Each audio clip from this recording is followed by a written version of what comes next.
tumaris lang. In the process, nilusog niya ang isang sagradong lugar, sinira ang mga ari-arian, may namatay pa ron, nasaktan. Talagang pinakita niya. Kinulong niya, inaresto si Kibuloy. Number 2, pinakita niya naman ang kagalingan niya. Walang nakapag-isip na mag-aaresto siya. Hindi naman ma-aresto yun kung hindi siya nagbigay ng go signal. Arestoin niya yan. Kasi sa Interpol, humihingi sa ng request. Di ba sinabi ko, yung Interpol, coordinating agency yan. Kaya nga nagre-request Request, tulungan niyo po kami na arrestuin. O you can deny kasi sabi mo, walang jurisdiction. Kung walang jurisdiction ng principal, yung nakikiusap na ahente niyang Interpol, di wala rin jurisdiction. Bakit ka pumayag? Ibig sabihin, talagang ginusto mo yan. Sabi ko kanina, dapat tanungin mo lahat ng inaakusahan para malaman mo ang nangyari. Imbestigahan mo si Panandaman, imbestigahan mo si Martin, imbestigahan mo si, sino pa, si Bersamin, yung Adrian, sino pa, si Taigib, si Presidente, tanungin mo rin. Dapat ganun na hindi ka involved, in-expose mo kuno ang korupsyon. Pero ngayon, inaakusahan ka mismo ng kaalyado mo na ikaw ang brains behind the insertion. O anong ginawa mo ngayon? Yung mga kaalyadong tinuturo, pinagtatatanggal mo. You didn't even have the courtesy to tell them that they're being fired. So, yan ang problema. Talagang balat kayo pala. Ang buhay sa mundo, yan ang theme song ninyo.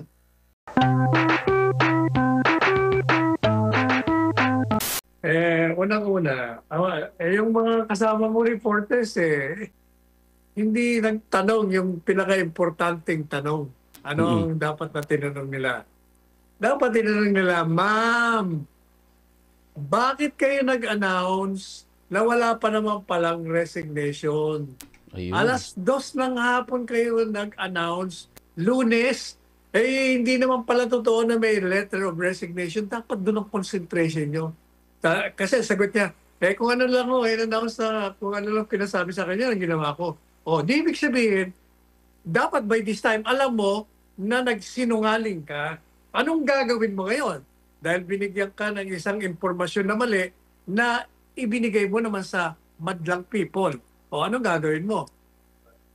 Do you have the decency to step down because you're being fed with wrong information and you're spreading wrong information to the humiliation, to the insult of your former executive secretary? Yan ang dapat na tanong. Yeah, that's number 1. Ito naman si Luke, si Executive Secretary Luke, who has been fired, who has been ousted, na sinasabi niya, ito naman, hindi ko malaman kung maaawa ako rito. Panggagalitan ko Kasi sabi niya, kayo nang bahala. Basta ako hindi nag-resign. Kung ako I was ousted, I was fired, I was removed, kayo nang bahala doon. Ikaw naman, di mo pa diretsuhan. Isa ka pa kasi. Tapos sasabihin mo, tinatanong siya kasi. Sa mga interview niya, napapakinggan ko siya. Sabi niya, sabi ni Presidente sa inyo? Kasi after the announcement na hindi niya alam, nalaman niya lang through a friend. Tapos, nagpunta siya sa Malacanang nung Lunes ng gabi. In-announce hapon, 2:00, hindi niya nga alam Tapos tinawagan siya. Punta siya, nag-uusap daw sila. Ang tanong sa kanya, ano sabi? Anong dahilan? Sabi niya, hindi ko namin napag-usapan yun. Saka kung ano man napag-usapan namin doon, respeto ko na sa presidente. Hindi ko na sabihin kung ano napag-usapan namin. Kasi at that time, sabi niya, secretary pa rin ako. Wala pa. Nasa holdover capacity ako. So, tungkulin ko na pangalagaan ang confidentiality namin. Teka muna. Kasi sabi niya, ako'y nagtatrabaho sa presidente. Excuse me, Mr. Lucas. Look, Hindi ka sa presidente nagtatrabaho ka para sa taong bayan. Your loyalty is not to this president nor to anyone in the government. Your loyalty is to the public, to the government that created this government. Kaya dapat sabihin mo exactly kung ano talaga ang nangyari. Hindi pa pwedeng sasabihin mo, hindi masama ang loob mo, pero at the end of your interview, lumalabas na samang-sama ang loob mo. Ano ka ba? Ba't ano kinakatakot mo? Sabi, kung inosente ka, sabihin mo na. Kung hindi, nagtatakip ka pa rin, pinupuri mo pa rin, katakot-takot, pinupuri mo after being removed. Yet, nandun yung sama ng loob mo. Ang nangyayari tuloy sa'yo, nagiging balat kayo ka na rin. Nahawa ka na rin kay Amy Marcos. Nahawa ka na rin kay Lacson. Nahawa ka na dyan sa mga nagpapanggap din sa palasyo. Pero hindi ba sinabi ko na nga yan? Paulit-ulit ko na rin sinasabi. Hindi mo rin ako naririnig. Ang sabi ko, itong si Presidente Marcos Jr., talagang magaling, matalino ito, marunong ito at may political will. Kaya lang, gaya rin na sinabi natin, ang political will niya, ang kagalingan niya, ginagamit niya sa masama, hindi sa mabuti. Kasi, di ba, ulitin ko na naman. Number one, showing his political will and ang kanyang pagkatuso, pagkagaling niya. Nagpadala siya ng 3,500 police just to effect a warrant of arrest. Warrant of arrest na nga. In the process, nilusog niya isang sagradong lugar, sinira ang mga ari-arian, may namatay pa ron, nasaktan. Talagang pinakita niya. Kinulong niya, inaresto si Kibuloy. Number two, pinakita niya naman ang kagalingan niya. Walang nakapag-isip na mag-aaresto siya. Hindi naman ma-aresto yun kung hindi siya nagbigay ng go signal. Arestoin niya yan. Kasi sa Interpol, humihingi sa'yo ng request. Di ba sinabi ko, yung Interpol, coordinating agency yan. Kaya nga nagre-request Request, tulungan niyo po kami na arrestuin. O you can deny kasi sabi mo, walang jurisdiction. Kung walang jurisdiction ng principal, yung nakikiusap na ahente niyang Interpol, di wala rin jurisdiction. Bakit ka pumayag? Ibig sabihin, talagang ginusto mo yan. Yan ang political will. Number three, hiniya mo, pwede mo namang bulungan na lang, sige mag-resign ka, lipat na lang kita. Pero hiniya mo, talagang hindi niya rin alam na sinibak mo siya. Inulit mo na naman kay Lucas. Pero mo 3 taon na nakisama sa'yo. Tinulungan ka rin, one way or the other. Tapos hindi mo man lang sinabi, pwede ko naman bulungan, sige mag-resign ka na lang. Pinanos o wala pa nga palang resignation. Biro mo yung pagsisinungaling na ginagawa niya. Kaya sa halip na magkaroon ng simpatiya, wala. Lalo nagagalit ng tao. At kahit na yung mga kagaya ko na balansing-balanse, na gusto kang ipagtanggol, paano may pagtatanggol? Mali ang ginagawa mo Pambihira talaga kayo. Ito naman si Claire Castro. Kasi kung ako si Claire Castro, I will step down. I will resign. Kasi can you imagine, bibigyan niyo ako ng informasyon na hindi naman pala nangyari. Ano naman mukhang iharap ko rito? Ngayon, kung baka pala mukha mo, talaga, hindi ka alis dyan. Hiniya ka na. Hiniya mo na yung tao ng maling informasyon, hiniya mo na rin ang sarili mo dahil lumabas kang sinungaling. Kaya nga, yun ang sinasabi natin. Walang seremonya kasi pinapakita niya, I'm the boss. I can do whatever I want. Kaya nga sinasabi ko, if you're the boss, then you exercise your extraordinary power and do your thing. Declare a revolutionary government, abolish Congress, jail all of them, including your son, if he is involved, and you are not complicit. And bring back Duterte and then make a massive radical reform. Wala Ang nangyayari, you're pretending na hindi ka involved, in-expose mo kuno ang korupsyon. Pero ngayon, inaakusahan ka mismo ng kaalyado mo na ikaw ang brains behind the insertion. O anong ginawa mo ngayon? Yung mga kaalyadong tinuturo, pinagtatatanggal mo. You didn't even have the courtesy to tell them that they're being fired. So, yan ang problema. Talagang balat kayo pala. Ang buhay sa mundo, yan ang theme song ninyo. Ay, nako. Alam po ninyo. Yung sinasabi walang internal investigation. Di ba? Anong sabi ko sa inyo, no? Bakit hindi ako naniniwala sa pagkalikha niya ng independent commission? Kasi sabi ko, nag-imbestiga ka na. Meron ka ng internal investigation. Assuming na hindi ka complicit, assuming na wala ka talagang kinalaman. Kasi based on your SONA, sinabi mo na, mahiya naman kayo. Mahiya naman kayo. Alam ko may corruption, alam ko may SOP, alam ko may bribery, at ito yung mga contractors nginalanan mo pa. Paano mo nalaman yon? Sige nga, di nag-imbestiga ka. Otherwise, wala kang basis for declaring such. Sige, paano mo sabihin walang investigation? Sasabihin mo, through your spokesperson, na yung resignation, hindi nga nag-resign, tinanggal mo nga eh. Ba't mo tinanggal? Dalawa lang yan. Either yung investigasyon mo shows na totoo yung akusasyon sa kanila, or ginagawa mo ipalabas na tinanggal mo yung mga yan. Kasi sa pananaw ng taong bayan, sila ay may mga kasalanan. Kaya dapat ipakita mo na ginagawa mo ang trabaho mo. Ang problema, Mr. President, kasama ka nga sa tinuturo eh.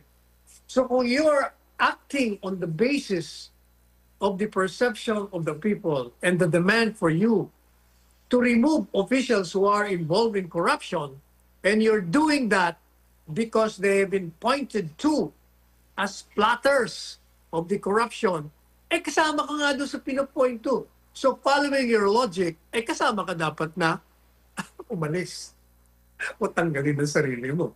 Kung tinanggal mo sila, tanggalin mo rin sarili mo. Kasi kasama ka nga doon eh. Teka muna, bakit ang pinapa-investiga mo lang si Romualdez sa kasi Saldico? Kasama ka nga sa tinuturo eh. O di magpa-investiga ka rin. Kung ako presidente, sinasama niyo ako, sige, investigahan niyo ako. Anyway, hindi ka naman pwedeng file ng kaso kasi may immunity ka. But for purposes of cleaning yourself to the perception of the public, kailangan, di ba may demand ng minority diyan sa Congress na isama siya sa investigasyon? Pa-imbestiga ka. Kasi kung talagang inosente ka, walang makikitang ebidensya sa'yo. Kaya magpa-imbestiga ka rin. Hindi ba pwede yung, kaya tinan mo, si Saldico, ano ang reason niya? Teka muna, bakit ako lang? Pambihira kayo, sinusunod ko lang ang utos yun. Tapos ako lang ang tinuturo nyo. Hindi pa pwede yan. Di ba ganito, on this date and that, delivered ka niyan, meron pa akong ebidensya, patay kayo. Pag inimbestigahan yan, lalabas lahat. At Rizal, itong nangyari kasi binanggit na rin si Romualdez na posible daw maharap sa kaso. May chance ba na kakanta din ito si Romualdez, attorney? Lahat yan, di ba sinabi ko na, survival mode yan. Pag iniipit mo at sila lang ang makukulong, kakanta na yan. Magiging mga jukebox yan, lahat magkakantahan yan. Ang problema ganito. Yung mga yan, ang kanilang mga pasaporte hindi canceled. What will not stop them from flying away? Kagaya ng ginawa ni Saldico, ginawa ni Bonoan, ginawa ng iba pa. Hindi natin alam dyan kasi may mga iba dyan na tumakas na kasi hindi pa lumalabas sa mga pangalan nila. What will not stop Martin Romualdez from flying? May passport pa yan eh. Di ba? Yan ang magiging problema nyo. Kahit na plunder yan at no bail, pag-file nyo, wala na pala kayong aaresto eh. Sige. Tingin ko ulit yan, sinabi natin kahapon ng isang araw. Alam mo, Ping Lacson, yan ang problema sa iyo eh. Nagdudunong-dunungan ka, nagbabanal-banalan ka, naglilinis-linisan ka. Yung ginagawa mo ngayon, nababalidate lamang yung pagdududa na sa'yo ng tao. Tingnan mo, chairman ka ng Blue Ribbon. nag-iimbestiga ka. Eh hindi pa nga tapos ang investigasyon, inaabsuelto mo na ang presidente. Eh dapat nga imbestigahan mo yan para malaman mo ang katotohanan. Papakinggan mo yung panig ni Martin, papakinggan mo yung panig ni presidente. Ha? Inaakusahan siya eh. Papakinggan mo ang panig ni Saldico. Papakinggan mo ang panig ni Pangandaman. Papakinggan mo ang panig ni Trigib. Lahat yan dapat papakinggan mo. Nagsalita lang itong si Bernardo, naniwala ka naman kagad. Hindi pa napapasa ilalim yan sa cross-examination dyan sa komite. Kasi kung siya mismo ang nagsabi niyan, sigurado, dudumugin siya ng mga senador dyan, tatanungin lahat para lumabas sa katotohanan. Eh wala pa nga, inabsuelto mo na. Kaya ikaw, hindi ka chairman ng Blue Ribbon Committee. You are the chairman of the Cover-Up Ribbon Committee. You're covering up for the president. Yan ang problema sa'yo. Pareho yan ang ginawa mo doon sa 33 billion na lumobo na gusto mong magkaroon ng marangyang opisina ang mga senador para magpakasasa kayo.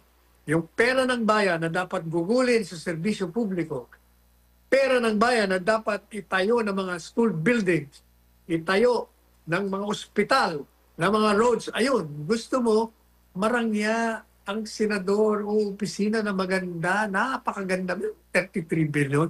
Yan ang corruption at totoo. Ngayon naman, eto ka na naman, hindi ka na natuto. Hindi pa nga, wala pa eh. Kaya ngayon binibira ka ng kapwa mo senador. Bakit mo ina-absuelto? Eh nag-iimbestiga ka pa lang. Hindi ba? Yan ang magiging problema niya. Kaya walang naniniwala na sa iyo eh. Kahit anong gawin mo, sip-sip. So talaga, Almar, hindi ba sinagot ko na eh? Yun na nga ang topic ko. Bago mo tinanong yan, sinagot ko na eh. Yun na nga, hindi ba sinagot ko na yan? Anong sabi ko kanina? Dapat tanungin mo lahat ng inaakusahan para malaman mo ang nangyari. Imbestigahan mo si Panandaman, imbestigahan mo si Martin, imbestigahan mo si, sino pa, si Bersamin, yung Adrian, sino pa, si Trigib, si Presidente, tanungin mo rin. Di dapat ganun. O yun. Eh yan, madali lang yung malaman. Hindi yan ang importanteng issue dyan. Ang importanteng issue dyan, sinasabi ni Clara na 7 vehicles ang ibinenta. Pero teka muna, eh nakalagay sa diary yan, 4 lang eh. 2 Mercedes-Benz, 1 Navigator, at saka yung isa pa. 4 lang eh, 4 lang nakalagay eh. Kaya, kasi nung una kong makita yung dyaryo, sabi ko, bakit 38 million lang eh, kadami-dami yung kinumpiskate.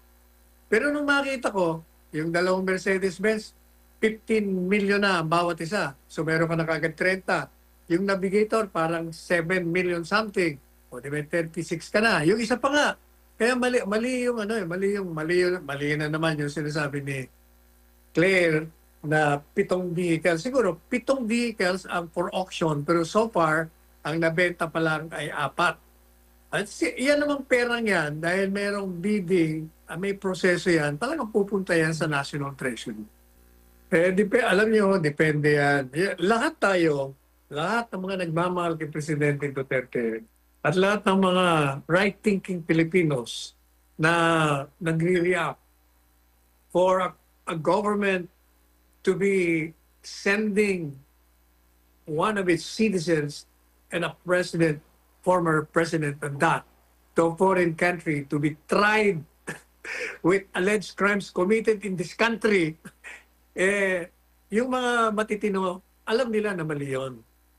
Lahat tayo ng mga nandun sa klasifikasyon na yun, gusto nating ma-release. Pero ang problema, unang-una, yan ang ICC, pinagpipilitan nilang may jurisdiction na wala nga dapat. So, alam na natin kagad, dyan lang sa ginagawa mo, eh mukhang pinini-judge mo na, meron ka na talagang desisyon dyan. Kasi alam mo na, sa batas natin, illegal. Batas nila, illegal din. Pero tinutuloy-tuloy mo pa. Kaya nung mag-file ng interim release, pati yung decision nila hindi po ba pinuna ko ng pinuna. Kasi ang naging pinaka pangunahing dahilan nila kung bakit nila dinideny yung release.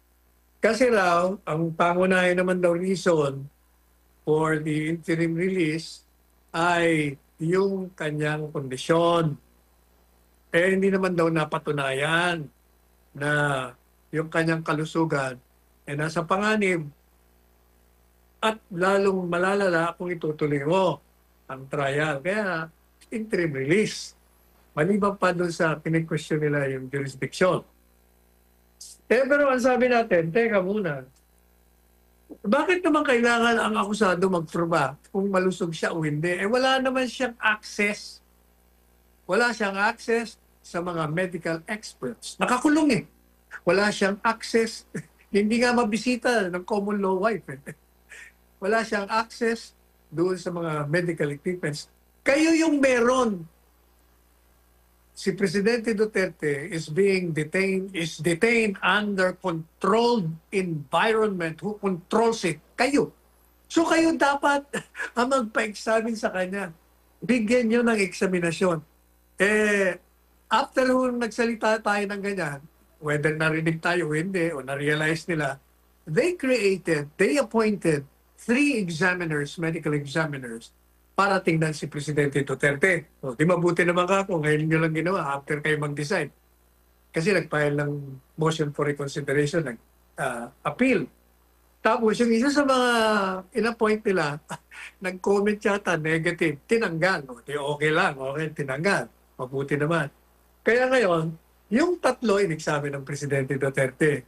Hindi natin ngayon malaman kung itong mga doktor na ito, mga eksperto ito, ay will be loyal to their oath as doctors.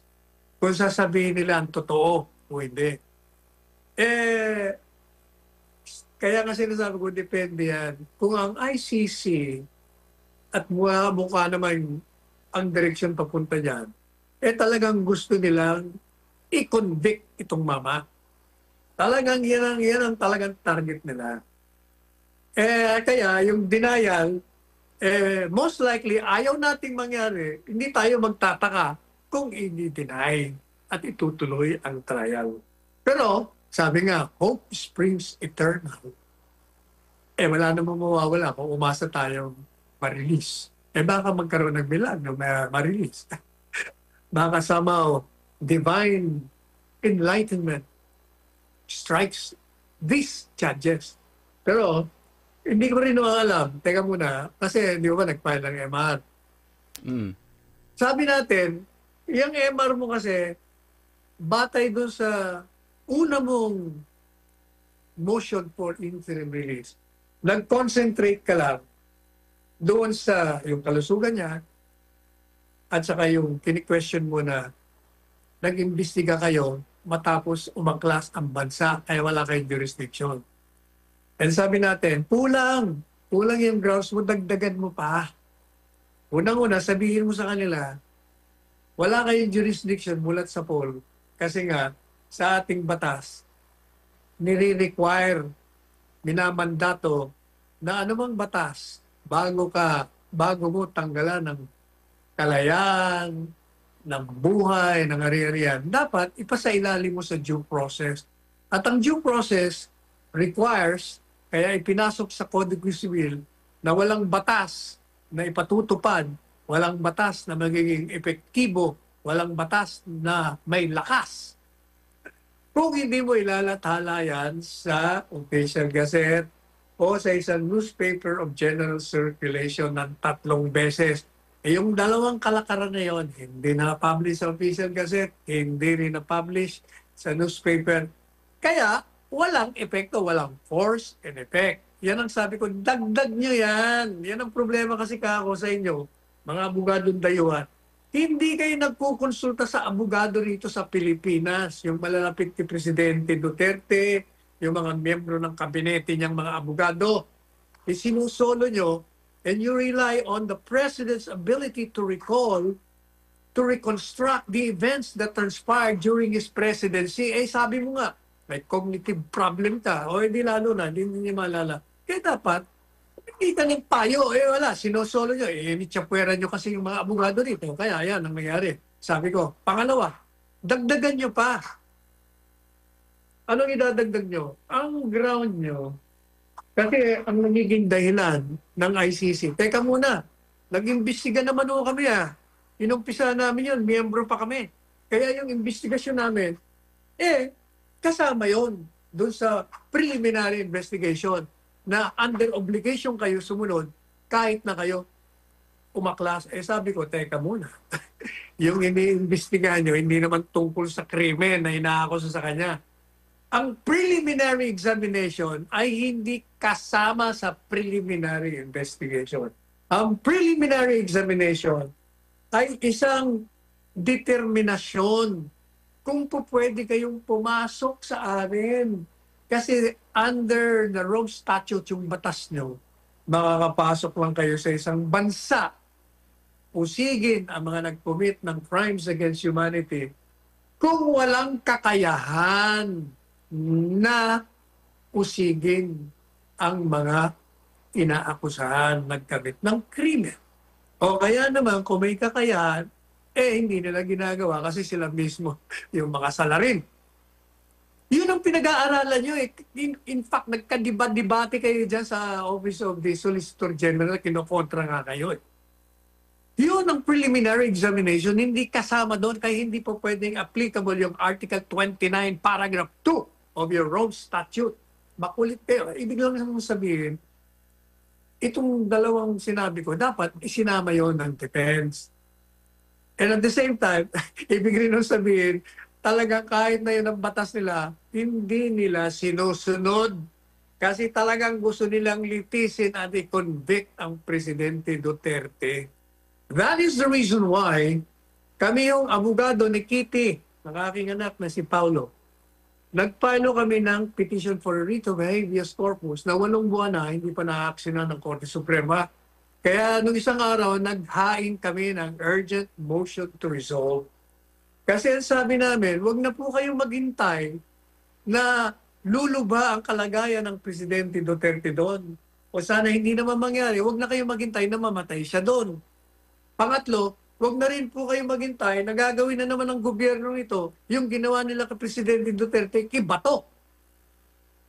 At wag na po kayo maghintay na paulit-ulit nilang nilalabag ang ating batas dahil hanggang ngayon po ay hindi pa kayo nagre-resolve doon sa mga legal issues na aming ni-raise ng aking anak. Ano bang ni-raise namin? Sabi po namin, ito pong ginawa nila Torre, yung ginawa ni Remulla, ang ginawa ng gobyerno ito, yung mga opisyalis na dinimanda namin doon, illegal.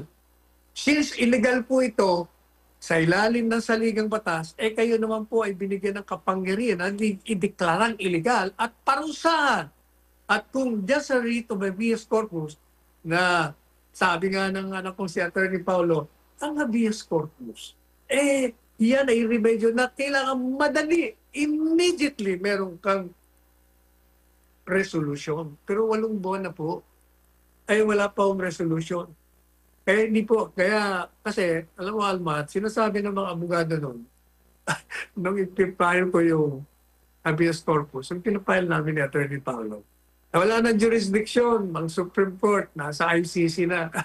Sabi, excuse me, hindi pinag-uusapan ng jurisdiction ng Supreme Court sa ICC. Talaga wala jurisdiction, nasa labas yun Ang jurisdiction ay tinutukoy doon sa mga opisyalis ng gobyerno. The Supreme Court will always have jurisdiction over officials of this government that commit illegality, irregularity, or omission or commission.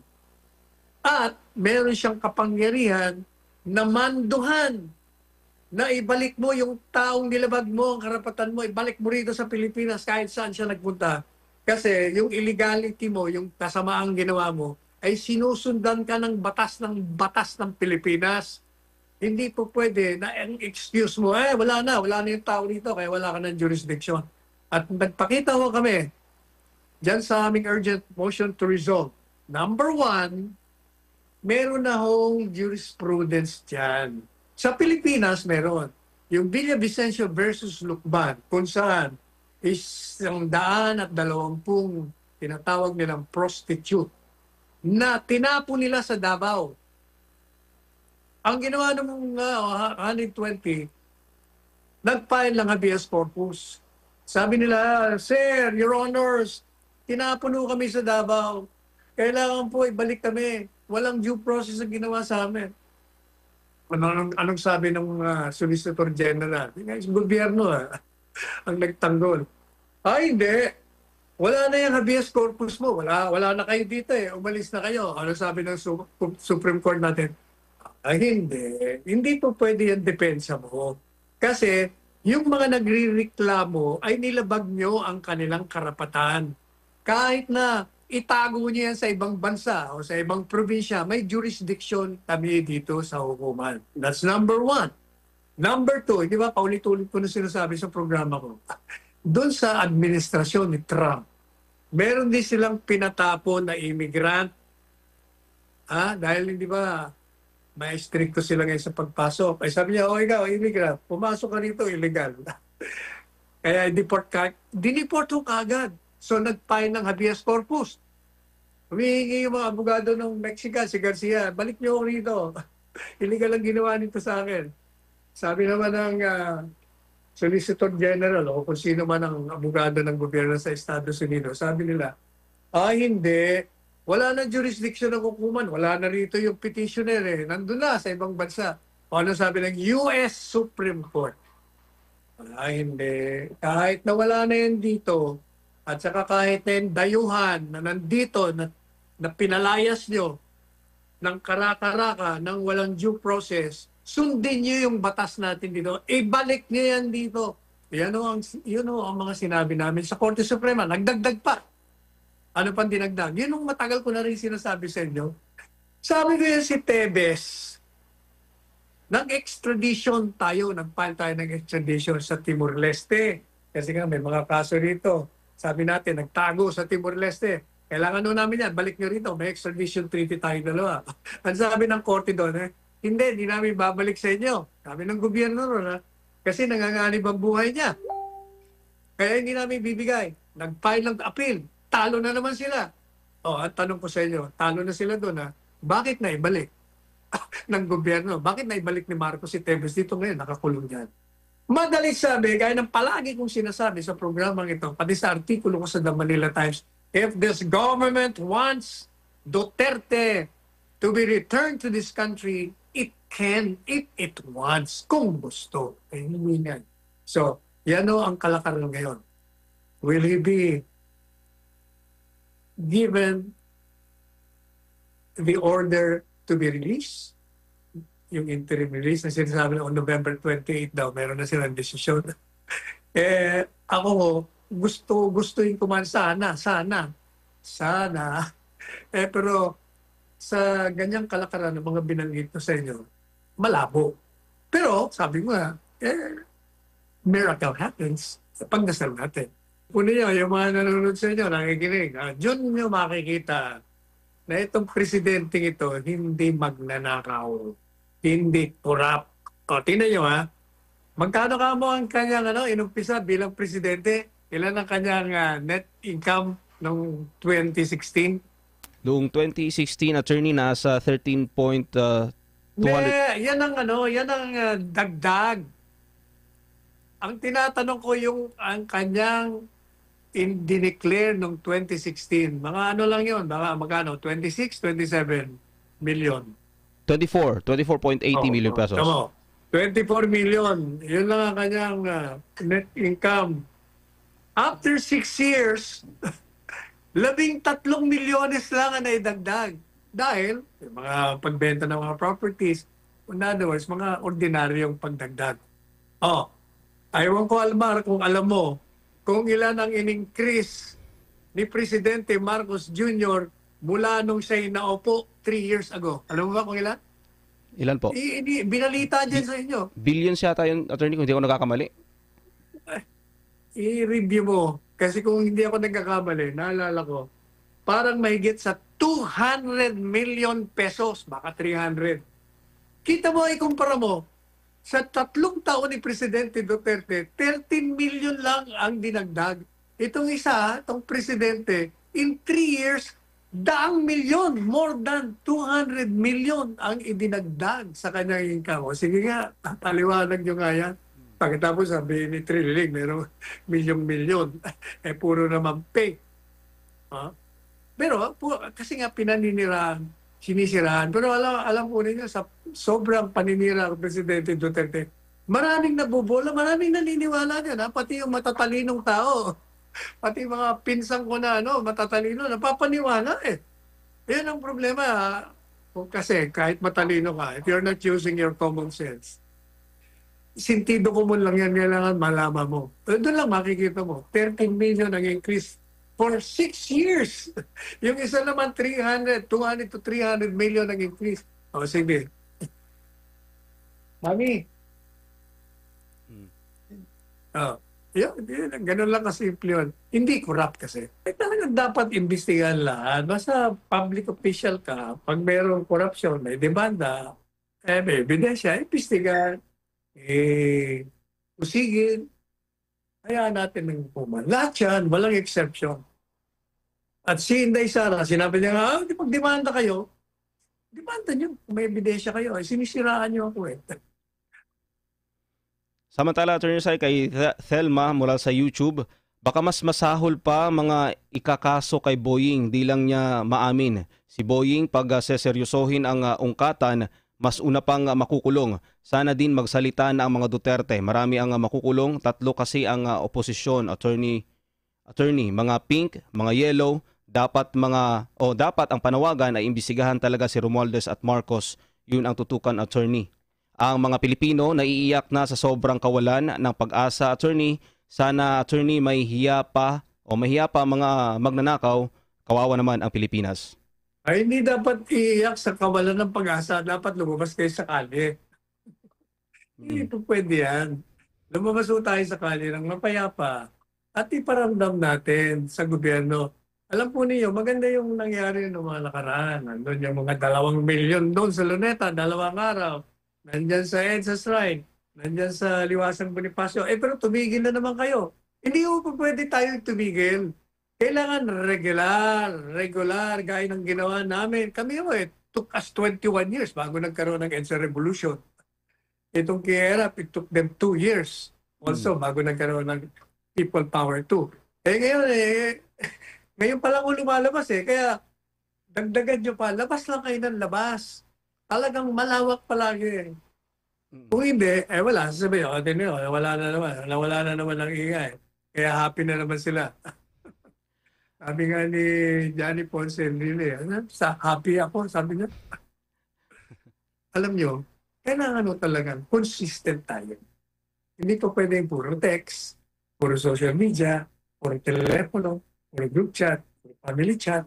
Lumabas tayo. Yan lang ang pag-asa natin para alam natin sa gobyerno na kami galit sa inyo na. Tandaan nyo kami ang lumikha sa inyo. Nilikha namin kayo para pagsilbihan nyo kami. Bigyan nyo kami ng proteksyon. Pero kung ang ginagawa ninyo, hindi na nga kayo nagsisilbi sa amin, ninanakaw nyo pa yung aming mga kontribusyon ng mga buwis, ibang usapan yan. Nagkalit kami sa inyo. Kaya kami ngayon, sinasabi namin, magpakatino kayo.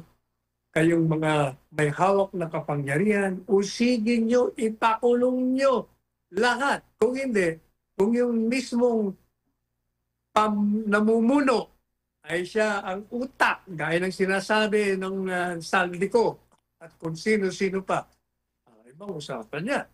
Hindi po pwede sa amin yan. Yan ang mensahe natin sa pamahalaan. Pag tayo ay mapayapang, nagpupulong, lumalabas sa kalye, at nagbibigay ng ating mga damdamin. Yan, mula kay Thelma pa rin, attorney, yung follow-up na komento. Si Sara, di naman magnanakaw. Binigyan lang siya ng confidential ni BBM. Baka papanig si Sara sa mga masamang balak nila sa kaban ng bayan. Si Sara na ayaw ng ibang pinklawan ay dapat nating i-try sana. Good governance naman siya. kung di angkop si Sara, pwede namang paalisin din. Basta ang nakawan ngayon ay di na lalaganap pa. At kay Mother Chilling sa YouTube pa rin, as usual, fly away yung dalawa, si Bersamin and Pangandaman, and then now, nowhere to be found itong si Lacson. Until now, pinagtatanggol pa ang amo nila. Bakit ganon sila and yung mga dilaw and pink, dead mass and zombies because they don't want VP to replace the president and would contend to Marcos regime. Bakit ganon sila? Addictus na din yata. Sabi ni Great FPRD, wag kunin ni VP ang presidency should BBM is removed from office but call for a clean snap election. Kami okay lang but everyone must respect the outcome and we believe it would still be Duterte, attorney.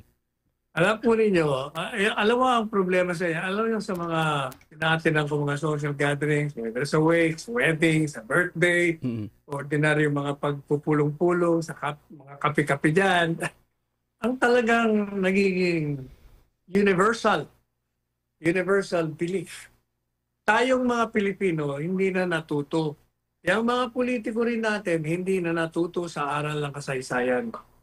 Palit tayo ng palit ng gobyerno dahil nagkakaroon nga ng korupsyon, ng maling serbisyong ibinibigay.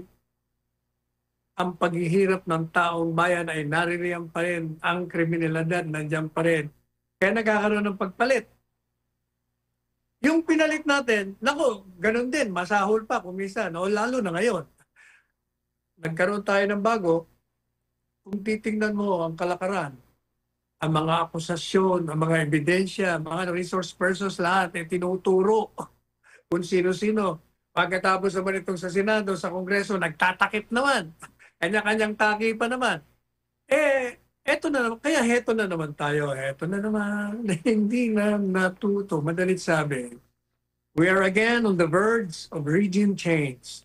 Mukha namang pag ito'y hindi nasawata ang galit ng tao, mukhang tuloy-tuloy na naman to. Ang mangyayari sa atin, bagsak na nga ekonomiya, babagsak pa ito muli. Masisira na naman ang diskarte ng bansang ito. Hindi na tayo natuto talaga eh. Yan ang universal perception belief ng taong bayan ngayon.